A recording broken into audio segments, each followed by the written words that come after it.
बिहार में नीतीश कुमार और तेजस्वी यादव को हराना मुश्किल ही नहीं, नामुमकिन है। ये बात हम नहीं कह रहे हैं, ये बात आंकड़े कहते हैं। बिहार में भारतीय जनता पार्टी ने सम्राट चौधरी को प्रदेश अध्यक्ष बनाया हुआ है। सम्राट चौधरी, इसमें कोई दो राय नहीं है कि बहुत मेहनत कर रहे हैं, बहुत मशक्क़त कर रहे हैं बिहार में नीतीश कुमार और तेजस्वी यादव से लोहा लेने के लिए और सत्ता से महागठबंधन को उखाड़ फेंकने के लिए, इसके साथ ही आने वाले लोकसभा चुनाव में ज़्यादा से ज़्यादा सीटें जीतने के लिए। सम्राट चौधरी धीरे धीरे बिहार की राजनीति में लोकप्रिय भी होते जा रहे हैं। चूंकि वो दूसरे दल से आए हैं, ऐसे में बीजेपी के कार्यकर्ताओं के बीच भी धीरे धीरे वो स्वीकार्य होते जा रहे हैं। लेकिन जो राजनीतिक परिस्थितियां बिहार की बनती जा रही हैं, वो 2015 के विधानसभा चुनाव वाली परिस्थिति बनती जा रही है। तो आंकड़े जो निकल कर सामने आ रहे हैं वो ये बताने के लिए पर्याप्त हैं कि क्यों भारतीय जनता पार्टी बिहार को लेकर इतनी बेचैन है और क्यों सम्राट चौधरी इतनी मेहनत कर रहे हैं। सम्राट चौधरी बतौर बीजेपी प्रेसिडेंट, बतौर भाजपा के प्रदेश अध्यक्ष जो करना चाहिए, जितनी मेहनत करनी चाहिए, निश्चित तौर पर वो कर रहे हैं और भारतीय जनता पार्टी के कार्यकर्ता भी उनकी कार्यशैली से उत्साहित हैं। लेकिन बिहार की राजनीति तो जाति से चलती है। बिहार की राजनीति में जातियों की संख्या और जातीय समीकरण जीत और हार में महत्वपूर्ण रोल निभाते हैं। हम आज आपको ये नहीं बताएंगे कि बिहार में किस जाति की कितनी आबादी है, लेकिन आपको बताते हैं कि कैसे 2015 के बिहार विधानसभा चुनाव वाली परिस्थिति सामने आ गई है। देखिए, बिहार विधानसभा के चुनाव जब 2015 के हुए थे तो आमने सामने की लड़ाई थी। महागठबंधन था और इधर एनडीए था।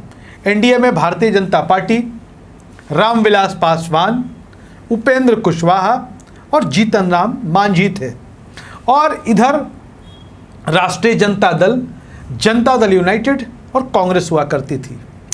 परिस्थितियों में थोड़ा परिवर्तन ये आया है कि जीतन राम मांझी इधर से उधर आ गए हैं, मतलब एनडीए से अब महागठबंधन के साथ हैं। इसके अलावा लेफ्ट पार्टियों को भी 2015 में 3 विधानसभा की सीटें वो अपने दम पर लड़े थे और जीतने में कामयाब हुए थे। तमाम वामपंथी दल भी महागठबंधन के साथ हैं।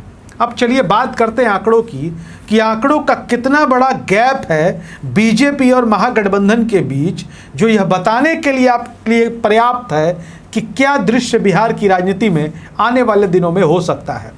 दरअसल जब 2015 में बिहार विधानसभा के चुनाव हुए तो राजद, जदयू और कांग्रेस एक साथ मिलकर चुनाव लड़ रहे थे और इन तीनों दलों को संयुक्त रूप से 42% वोट हासिल हुए थे, जबकि सामने एनडीए था। एनडीए में बीजेपी सबसे बड़ी पार्टी थी, लोक जनशक्ति पार्टी थी, उपेंद्र कुशवाहा की पार्टी थी और जीतन राम मांझी की पार्टी थी। इन सबको मिला के आया था 34% वोट। मतलब भाजपा गठबंधन के पास 34% वोट और महागठबंधन के पास 42% वोट। 34 और 42, 8% वोट का फर्क। और इसके साथ ही 3% के लगभग वोट लेफ्ट पार्टियों को आया था, वामपंथी दलों को आया था। लेफ्ट पार्टीज, वामपंथी दलों के कैडर के बारे में आपको बताने की ज़रूरत नहीं है। ये 3% वोट भी महागठबंधन के साथ आ जाता है, तो ये 42 और 3 हो जाता है 45%। उधर जीतन राम मांझी हुआ करते थे। जीतन राम मांझी को भी 2-2.5% के करीब वोट आए थे। अब वो 2% वोट भी अगर हम महागठबंधन के साथ जोड़ दें तो कितना हो जाता है? 42% वोट महागठबंधन का पहले से, 3% लेफ्ट का वोट और 2% वोट आ जाता है जीतन राम मांझी का। ये मत प्रतिशत हो जाता है 47%। और वही जो संयुक्त वोट बैंक 34% एनडीए का हमने बताया, उसमें से 2 निकाल दीजिए तो हो जाता है 33। कहाँ 47, कहाँ 33, इतना बड़ा फर्क है। हालांकि हम आपको बता दें कि जो राजनीतिक आंकड़े होते हैं उनमें 1 और 1 2 भी नहीं होते और 1 और 1 मिलकर 11 भी नहीं होते, लेकिन 1 और 1 मिलकर कभी कभी 2 हो भी जाते हैं और 1 और 1 मिलकर 11 हो भी जाते हैं। जब 2015 के बिहार विधानसभा के चुनाव आए तो भारतीय जनता पार्टी जमीन पर थी और महागठबंधन ने ज़बरदस्त तरीके से बहुमत हासिल किया था बिहार विधानसभा में। हालांकि 2019 के लोकसभा चुनाव में ये महागठबंधन बरकरार नहीं रह सका।